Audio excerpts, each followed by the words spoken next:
سنگے در کعبہ سے بھی اصنام تراشے،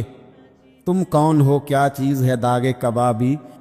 لوگوں نے تو مریم پہ بھی الزام تراشے، تو لوگوں نے کہا کدھر سے لے آئی بچہ، تیرا باپ تو ایسا نہیں تھا، کہاں سے لے آئی؟ اللہ کرے میں آپ کو سمجھا سکوں، ذرا اپنے آپ کو وہاں کھڑا کریں کہ ایک پاک باز عورت، پاک باپ کی بیٹی، طیب ماں کی بیٹی، اور اللہ کے گھر میں پرورش پانے والی خاتون، ایک وہ وقت اور ایک یہ وقت کہ اس عورت کو کٹہرے میں کھڑا کر کے پوچھا جا رہا ہے کہ معاذ اللہ تیری گود میں بچہ جائز نہیں ہے، کہاں سے لائی ہے؟ اب خود سے صفائیاں بندہ کتنی کو دے، کتنی کو وضاحتیں کرے۔ اور میں نے تو اپنی زندگی میں دیکھا ہے زیادہ وضاحت دینے والے کو بھی لوگ جھوٹا سمجھنے لگ جاتے ہیں، زیادہ وضاحت دینے پر بھی لوگ کمزوری کا اظہار سمجھتے ہیں کہ کمزور پڑ گئے۔ آپ صلح کی کوشش کرتے ہیں، سامنے والا بزدل سمجھ لیتا ہے، زیادہ وضاحتیں بھی کمزور کر دیتی ہیں۔ اب حضرت مریم کو کٹہرے میں کھڑا کر کے کہا بچہ کس کا ہے؟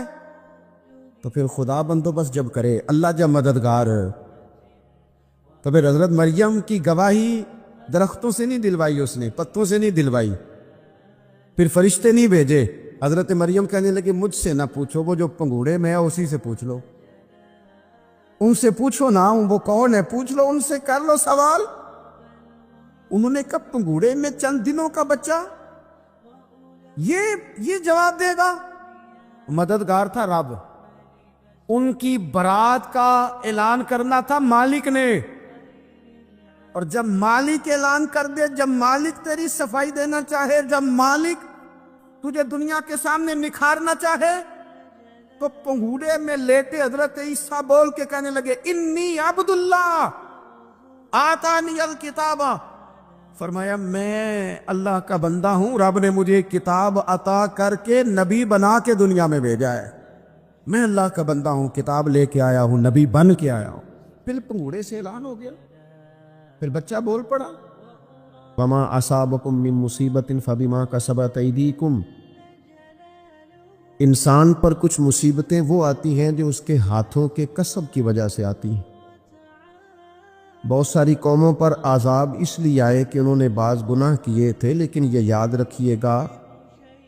کہ عذاب ہمیشہ گناہوں کی وجہ سے نہیں آتے،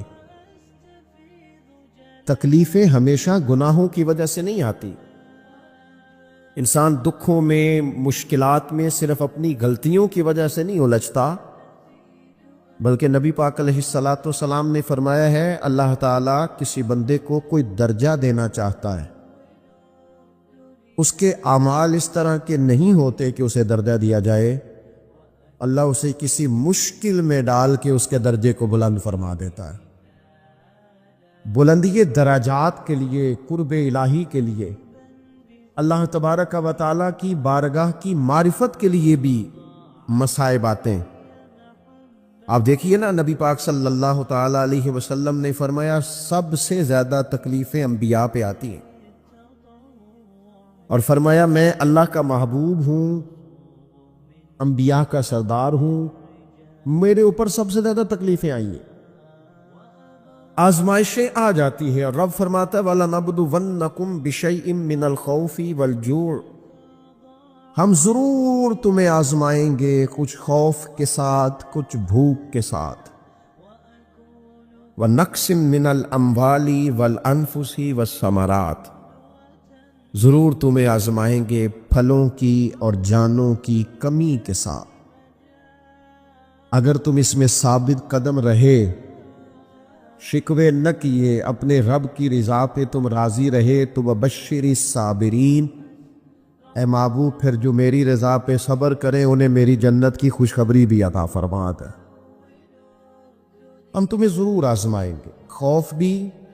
بھوک بھی، مالوں اور جانوں کی کمی بھی۔ مومن کی یہ شان ہوتی ہے کہ وہ کسی بھی موقع پر اپنے رب سے شکوہ نہیں کرتا، کسی بھی حال میں اپنے رب کی شکایت نہیں کرتا۔ نبی کریم علیہ السلام نے فرمایا اگر اللہ تعالیٰ کسی بندے کو بیمار کرے اور پھر اس بیماری پر وہ صبر کرے اور آنے والوں سے رب کا شکوہ نہ کرے، تو فرمایا اللہ تعالیٰ نے جو گوشت اسے دیا ہوتا ہے اس سے بہتر گوشت اللہ اسے عطا کر دیتا ہے۔ اگر اللہ تعالیٰ کی حکمت غالب ہو اور تقاضا اس بیماری میں اس بندے کے انتقال کے کر جانے کا ہو تو فرمایا پھر اللہ تعالیٰ اسے شہادت کا درجہ عطا فرما دیتا۔ آزمائشیں آ جاتی ہیں، انسان پر مصائب آ جاتے ہیں، دکھ آ جاتے ہیں، تکلیفوں کا سامنا بندے کو کرنا پڑ جاتا ہے۔ اب یہ کہ اس میں اپنے دل کو، اپنی روح کو قرار دیا جائے، اپنے آپ کو اللہ کی رضا پہ کھڑا کیا جائے اور ان حوادث کا مقابلہ کیا جائے، ان چیزوں کو دیکھا جائے اور یہ غور کیا جائے کہ میرا رب اگر اسی بات میں راضی ہے تو یقیناً اس میں اللہ کی کوئی خاص حکمت ہوگی۔ قحط حضرت عمر کے زمانے میں بھی آ گیا تھا، بڑی مشکلات کا سامنا کرنا پڑا۔ تو ان مصائب میں انسان کو تھوڑا سا پہلے تو ہمت کرنی ہے، پھر اس میں کرنے کا جو کام ہے وہ یہ ہے کہ سب سے پہلا کام تو یہ ہے کہ اپنے رب کی بارگاہ میں کھل کے دعا مانگی جائے، اللہ تبارک و تعالیٰ کے حضور التجائیں کی جائیں، دعائیں کی جائیں، رب کریم کو منایا جائے۔ حضرت عمر فاروق رضی اللہ تعالیٰ عنہ کے زمانے میں جب قحط آیا تھا تو حضرت عمر نبی پاک علیہ السلام کے چچا کو حضرت عباس رضی اللہ تعالیٰ عنہ کو لے کے میدان میں نکلے تھے، اور کیا خوبصورت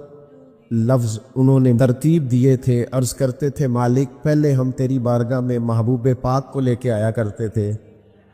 آج محبوب نے ظاہری وصال کیا ہے تو تیرے محبوب کے چچا کو لے کے آئے ہیں، تو اے اللہ تو مہربانی فرما، اپنے محبوب کے چچا کا صدقہ ہمیں بارش عطا فرما۔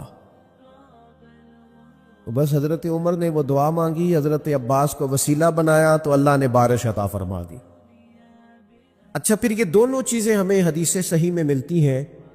ایک نوجوان نے، ایک شخص نے آ کے حضور کی بارگاہ میں عرض کی یا رسول اللہ بارش نہیں ہوتی، دعا کر دے، تو نبی پاک نے ہاتھ اٹھائے دعا کے لیے، اتنے ہاتھ بلند کیے کہ بغلوں کی سفیدی نظر آنے لگی۔ وہ کہتے ابھی محبوب کے دستے مبارک پوری طرح چہرے پر پھرے نہیں تھے کہ اللہ نے بارش عطا کر دی۔ پھر پورا ہفتہ بارش ہوتی رہی تو لوگوں کو اب بارش کی کثرت کی وجہ سے بعض مسائل بننے لگے، تو وہ پھر حاضر ہوئے، عرض کی یا رسول اللہ دعا فرما دیں، اب تو کچھ مشکلات بڑھنے لگی ہے۔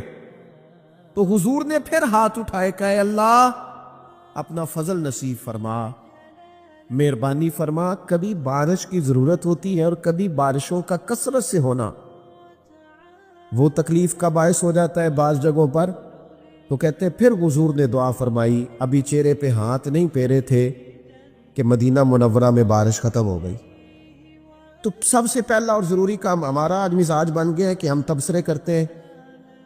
سیاست کرتے ہیں، اس پر بیٹھ کر اب ایک اور دور آ گیا ہے، ویڈیو بناتے ہیں، موبائل چلاتے ہیں، جو کہ بہت بڑا امتحان ہے ہمارے لیے کہ صرف 20 منٹ موبائل کو ہاتھ نہ لگائیں، بہت بڑا امتحان ہے۔ ہو سکتا ہے بہت سارے لوگ بڑی تکلیف میں آ جائیں کہ پورے 20 منٹ گزر جائیں، اس پہ ویڈیو بنائیں گے، اس پہ کمنٹس کریں گے، اس پہ یہ کام ہم کرتے ہیں۔ حالانکہ اگر کوئی ایسی مشکل آ جائے تو شریعت نے ہمیں یہ سبق دیا کہ پہلے دعا، پہلے اللہ کی بارگاہ میں حاضری۔ اکبر الہ آبادی نے کہا تھا کہ مصیبت میں بھی اب یاد خدا ہم کو نہیں آتی، دعا منہ سے نہ نکلی، جیبوں سے عرضیاں ہی نکلی۔ ہم محکموں میں درخواستیں دیتے ہیں لیکن دعا کی طرف بڑھتے بڑا خوبصورت کام ہے۔ سب سے پہلے تو یہ کریں کہ وہ جو ہمارے بھائی تکلیف میں ہے، مجبوری میں ہے، ان کے لیے اپنے رب کی بارگاہ میں عرض کریں کہ مالک، قدرتوں کا مالک تو تو ہے،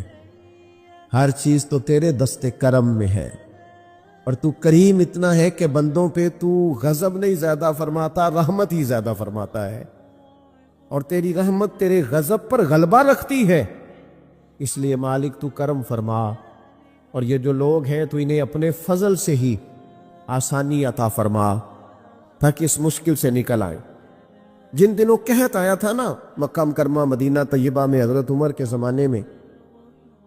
تو حضرت عمر فاروق فرماتے ہیں میں نے بغیر گھی کے کبھی کھانا نہیں کھایا تھا، لیکن میں نے قسم اٹھا لی تھی کہ جب تک سب لوگوں کو راشن کھانا